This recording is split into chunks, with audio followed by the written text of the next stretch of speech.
Hello दोस्त, कैसे हैं आप सभी। आशा करते हैं आप सभी अच्छे होंगे। तो दोस्तों, पिछले वीडियो में हम आप सभी को बताए थे कि एक्सरसाइज 1.2 का क्वेश्चन नंबर 2 तक बता दिए थे। तो आज की वीडियो में हम आप सभी को बताएंगे कि क्वेश्चन नंबर 3। देखिए, क्वेश्चन नंबर 3 कहता है कि अभाज्य गुणनखंड विधि द्वारा निम्नलिखित पूर्णांकों का HCF और LCM ज्ञात करें। दोस्तों, करना क्या है आपको इसमें कि जो भी आपको नंबर दिया रहेगा, मतलब 2 रहे या 3 रहे या 4 रहे, कुछ भी दिया रहे, तो उन सभी का आपको क्या करना है, अभाज्य गुणनखंड विधि के द्वारा HCF निकालना है और उसके बाद LCM निकालना है। तो चलिए देखते हैं किस प्रकार से हम HCF और LCM अभाज्य गुणनखंड विधि द्वारा निकालते हैं। सर्वप्रथम आप कीजिए क्या आपका 1 नंबर में सवाल है 12, 15 और 21। आप सबसे पहले कीजिए का 12 का अभाज्य गुणनखंड निकाल लीजिए। 12 का अभाज्य गुणनखंड 2 गुना और 3, ये हो जाएगा। अब देखिए, अगर हम 15 का अभाज्य गुणनखंड निकालेंगे तो ये हो जाएगा आपको 5 गुना 3 हो जाएगा। अगर इस प्रकार से 21 का निकाले तो ये हो जाएगा आपको 7 गुना 3। अब आप देखिए, इन दोनों में आपका शार्प गुणनखंड क्या है, उसको पहले आप लिख लीजिए। कहते हैं शार्प गुणनखंड बराबर शार्प गुणनखंड बराबर।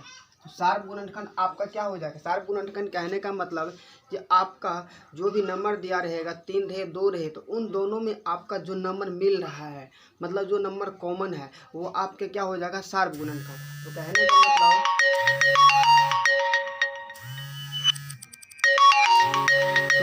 का मतलब ये हो गया कि तो इन तीनों में जो आपका नंबर कॉमन मिला, कहने का मतलब आप देखिए 3 जो है इस तीनों में मिल रहा है। तो कहने का मतलब हो गया कि इन तीनों का शार्प गुणनखंड क्या हो जाएगा, 3।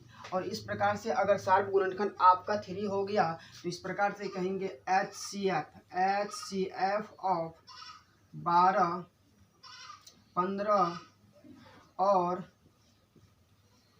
21। तो HCF जो हो जाएगा 12, 15 और 21।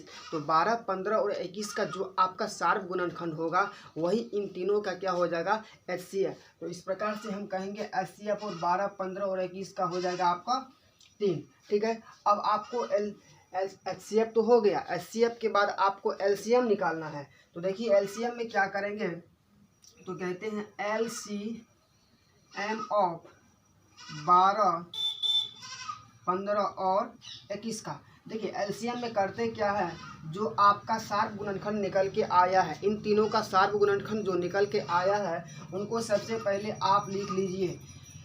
शार्प गुणनखंड लिखने के बाद जो आपका नंबर बच जाता है इन तीनों में, उसको आप मल्टीप्लाई कर दीजिए। कहने का मतलब हो गया, अगर इन तीनों में 3 को छोड़ेंगे तो ऊपर से हो जाएगा आपका 2 गुना 2 बच गया, और फिर 15 में आपका 5 बच गया, और इस प्रकार से कहेंगे। अगर 21 की बात करेंगे तो ये आपका 7 बच गया। ठीक है। तो इन सभी को आप आपस में क्या कीजिए, मल्टीप्लाई कर दीजिए। तो कहने का मतलब हो गया कि 7 पंचे 35, 35 दूनी 70 और 70 दूनी 140, और 140 आपका हो गुनी 3, 14 या 42, 420। इस प्रकार से अगर बात करें तो आपका HCF हो गया 3 और LCM हो गया 420। यही दोनों आपका क्या हो गया आंसर। ठीक है। ठीक, अगला में देखिए आपका है 2 नंबर में 17, 23 और 29। तो ठीक उसी प्रकार से आप तीनों का क्या कीजिए, अभाज्य गुणनखंड निकाल लीजिए।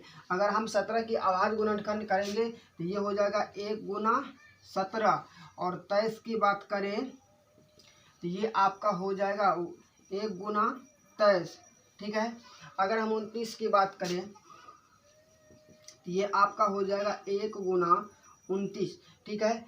इसी प्रकार से इसमें अगर हम शार्प गुणनखंड की बात करें, शार्प गुणनखंड तो शार्प गुणनखंड आपका क्या हो जाएगा, इन तीनों में आपका क्या मिल रहा है, इन तीनों में सिर्फ आपका एक मिल रहा है, तो इन तीनों का शार्प गुणनखंड आपका क्या हो जाएगा, एक। अगर इस प्रकार से हम HCF की बात करें, HCF ऑफ 17, 23, 29, तो HCF आपका क्या होता है, शार्प गुणनखंड होता है, तो शार्प गुणनखंड आपका एक है, तो एक हो जाएगा आपका HCF। अगर इस प्रकार से हम LCM की बात करें, तो LCM ऑफ कहते हैं 17, 23 और 29। और अब देखिए LCM में क्या करते हैं, जो आपका शार्प गुणनखंड निकल के आया है उसको छोड़ने के बाद आपका जो भी नंबर बच जाता है, कहने का मतलब अगर इसमें हम एक को छोड़ेंगे तो इस साइड आपका क्या बच जाता है, ये हो जाएगा 17 गुना 23 और गुना में 29। इस प्रकार से अगर हम ये 29 होगा, इस प्रकार से अगर इन सभी को आपस में आप मल्टीप्लाई कीजिएगा, ये आपका हो जाएगा 11,339। तो 11,339। इस प्रकार से अगर कहेंगे HCF ऑफ 17, 23 और 29 का एक, और LCM की बात करें तो 11,339। ये दोनों आपका LCM और HCF हो गया। अब 3 नंबर में है आपका, 3 नंबर में दिया है 8, 9 और 25। तो आप सबसे पहले कीजिए क्या, 8 का आप अभाज्य गुणनखंड निकाल लीजिए। तो इस प्रकार से कहेंगे 2 गुना 2 गुना 2 हो गया। अगर हम 9 की बात करें तो ये हो जाएगा आपका 3 गुना 3। अगर 25 की बात करें तो ये हो जाएगा आपका 5 गुना 5।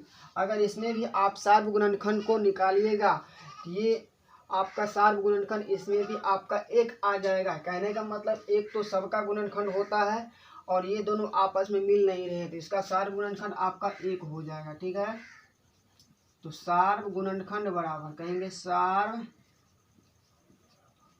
गुणनखंड। तो इन दोनों का आपका शार्प गुणनखंड क्या हो जाएगा, शार्प गुणनखंड आपका एक हो गया। तो कहेंगे HCF ऑफ 8, 9 और 25। तो 8, 9 और 25 का शार्प गुणनखंड एक है, तो HCF कितना हो जाएगा आपका, एक।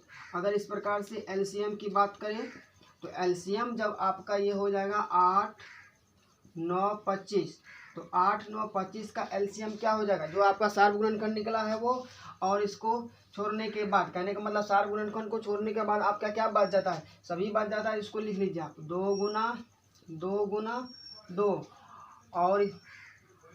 और ये बच जाता है आपका 3 गुना 3।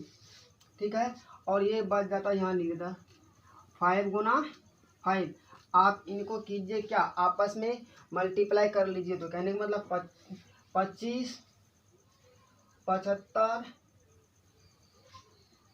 75 दूनी 150 दूना 300, 600 और 36 1800, ये हो जाएगा आपका 1800। कहने का मतलब HCF क्या हो गया, एक, और LCM क्या हो गया 1800। इस प्रकार से आपका 3 नंबर का